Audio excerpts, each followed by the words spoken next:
Parce qu'effectivement, alors si on fait ne serait-ce que 20% de ce qu'Anouk a montré juste avant, on a déjà pas mal d'occasions de prendre la parole. Et maintenant, il va falloir effectivement le diffuser. J'ai un contact au début. Maintenant, il faut que je lui parle régulièrement. Évidemment, la premier réflexe, c'est ce que Thomas vous a montré notamment. Ça va être toute la partie workflow. Donc, je vais écrire des séquences, le premier mail, un peu de temps qui passe, un deuxième mail, éventuellement des fourches en fonction de la data ou de si jamais ça a été ouvert ou pas ouvert au préalable. Donc ça, c'est vraiment le basique. C'est aujourd'hui, quasiment tous les outils marketing vont vous permettre de déclencher une petite séquence. Ils le font tous un peu avec leur sauce, avec des plus ou moins d'options possibles, mais c'est quand même le premier niveau. Ensuite, on va rentrer dans des choses qui participent au nurturing et qu'il ne faut pas oublier, qui peuvent vraiment avoir un gros impact. La deuxième case que moi j'aime bien aborder, c'est finalement la transposition de ce qu'on fera depuis l'outil de marketing, ou qui va partir depuis newsletter, @invox.fr ou ce genre de démarche, à quelque chose de beaucoup plus personnalisé et individuel. Donc là, on va plutôt être sur le fait d'écrire les mêmes séquences, mais qui vont être plutôt shootées là par les boîtes des commerciaux.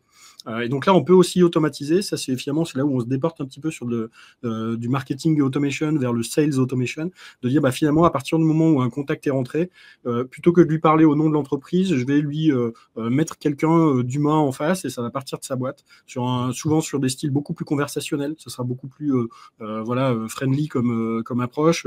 On n'aura pas toute la surcouche graphique, on sera plutôt dans du mail texte, toujours dans cette idée de revenir vers la personne régulièrement, en faisant attention à ne pas être sur une pression, revenir le lundi, le mardi, le mercredi, le jeudi. L'idée, c'est de laisser aussi un peu un temps long s'installer, mais de revenir en disant, tiens, je vous aviez passé telle info, je vous préviens qu'on aura un prochain webinaire, ou on a sorti un nouveau contenu. C'est un peu d'industrialiser ça.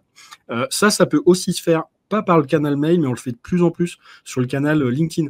De se dire finalement, quand j'ai des contacts qui sont vus comme intéressants, donc à minima des MQL, de se dire je vais automatiser la connexion entre un commercial et la personne. Je peux envoyer quelques mails, mais de temps en temps, je peux aussi passer par du message dans la messagerie LinkedIn. Et on sait qu'on a des taux de lecture, des taux de réaction, des taux de réponse qui sont bien plus intéressants sur ce canal-là. Il y a un peu moins de sollicitations.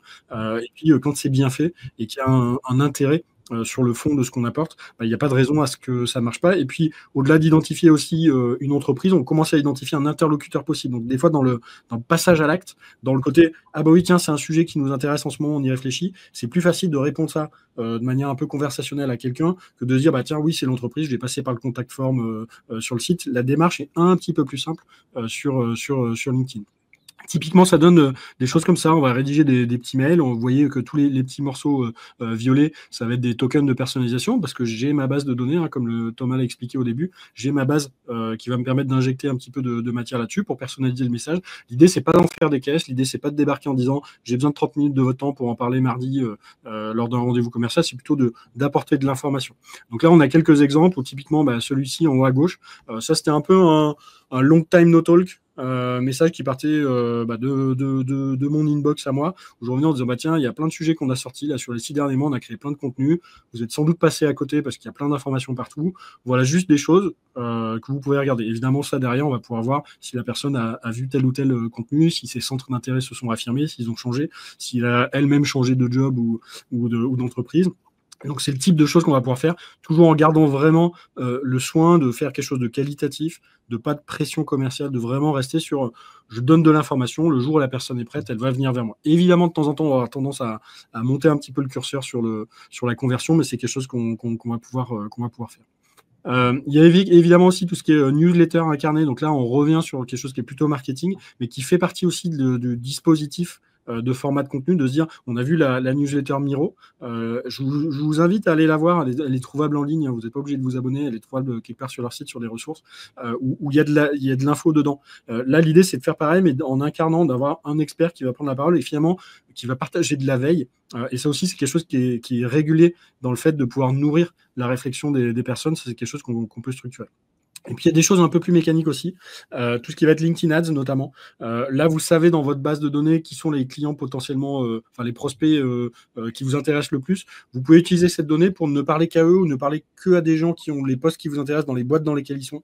Ça, on aura un live prochainement avec Léa chez nous sur LinkedIn Ads, notamment sur cette mécanique un peu de nurturing ou de retargeting. Ça, c'est quelque chose aussi qu'on peut rajouter, d'être très précis sur ça. Et toute l'idée derrière, c'est quand même vraiment d'augmenter le nombre de la fréquence avec laquelle la personne entend votre marque et l'associe avec votre sujet de prédilection. Et puis aussi, à ne surtout pas oublier, tous les contenus que vous mettez en push mail, en push séquence commerciale, en ads, il faut évidemment avoir cette culture de réutilisation par vos collaborateurs. De dire, quand j'ai des contenus régulièrement, pas seulement quand je sors un nouveau contenu, mais aussi un peu en toile de fond, d'avoir des collaborateurs qui peuvent reposter quelque chose, parce que ça aussi, dans leur réseau, c'est vu, et ça participe vraiment d'installer la marque comme experte de ces sujets. Donc ça aussi, c'est quelque chose qui est intéressant, de travailler vraiment sur ce côté répétition par plusieurs bouches différentes qui vont prendre la parole.